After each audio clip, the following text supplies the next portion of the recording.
Hello, and yes, hello. It has been a while. I'm glad people appreciated my last effort, which was done under duress. Um, the my blasted video camera. My advice to anybody thinking of purchasing a video camera, I would advise them not to purchase a flip video. They're flipping useless. I did use far more choice language when the damn thing. Well, anyway, I don't want to talk about it anymore. Yeah.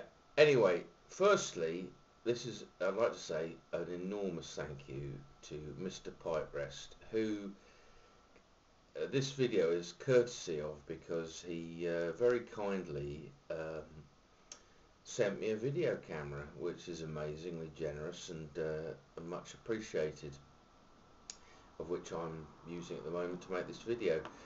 Um,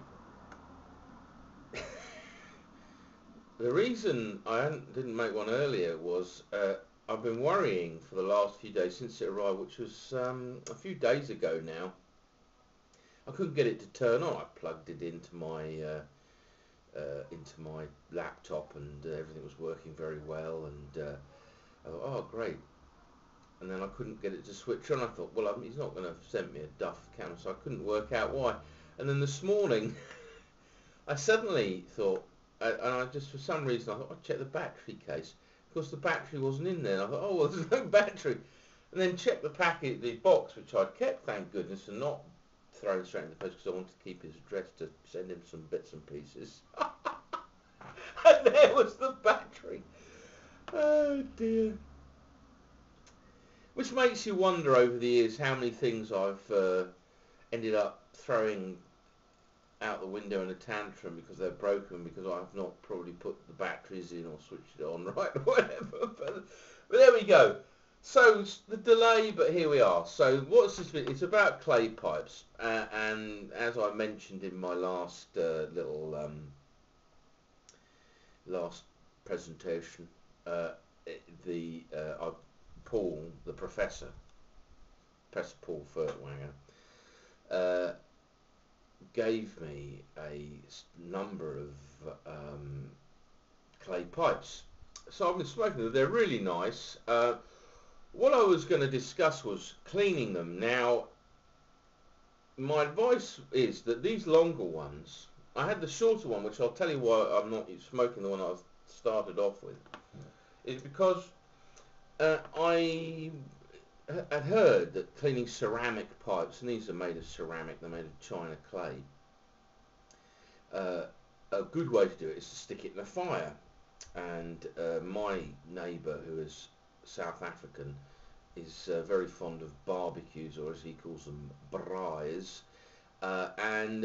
So I stuck my clay pipe on the barbecue, and lo and behold, everything, including all the sort of muck, cake around the bowl, just burns off, and you get a great sort of plume of smoke comes off the thing.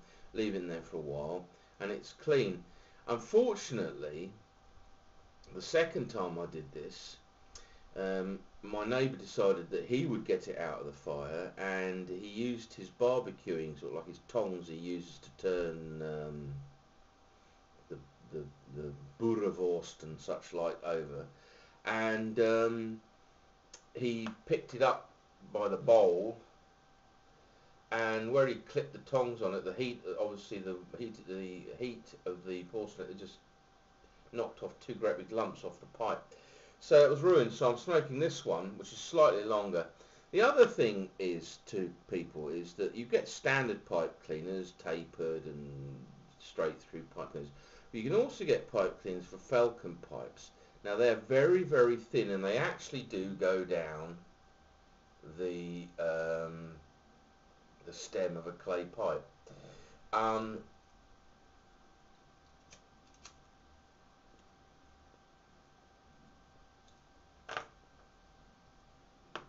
Smoking a bit of 1792 in this, which I thought was appropriate.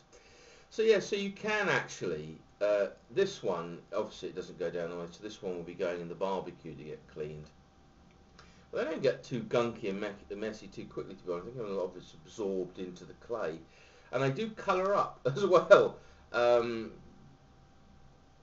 like Sherlock Holmes. Sherlock Holmes famously, of course, the clay pipe Sherlock Holmes smoked. Now, a lot of people think that was a calabash, but not at all. In the books, he smokes a short clay pipe like this. This is kind of thinking pipe. When he goes to Watson, this is very much a three-pipe problem. He's smoking one of these, not a calabash. Um,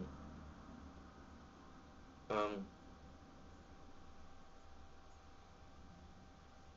they do get very hot on the bowl, so you have to hold them either by the foot, like that, or by the stem, like that. But they're jolly nice. I would highly, I mean, they're very impractical because you can't obviously, I mean, if you're a hiker, this would not be the pipe to get for you unless you had some kind of like strong box you could use, because they're just very fragile. They're not actually, you think they'd be quite uncomfortable in the mouth, but not at all. They're very, very pleasant. Um, yeah. So I would highly recommend getting one or two for your collection. Be very careful if you are going to use the fire method to clean your pipe, which is very effective, I have to say, but just be either at the end, if you're doing it on the barbecue, I mean, do it at the end of the barbecue and just leave it in the ashes to cool down afterwards, because the only reason the bulb chipped out like that was because he picked it up with the tongs and it was very hot, and obviously the clay's a little more fragile when it's sorry, my virus schedule just come up and detected a virus. Yeah, so there we go. So clay pipes. So anyway, to Mr. Piperest, a big, huge thank you, sir. You're a real star, and it's just another sign of just how generous and decent people are in the pipe community. He also sent me some lovely rope tobacco, which I will do a review on, but this is just kind of like a test more than anything. But anyway, lovely to see you all again, so to speak. And I'll be making more videos because I've got a video camera. Okay, cheers.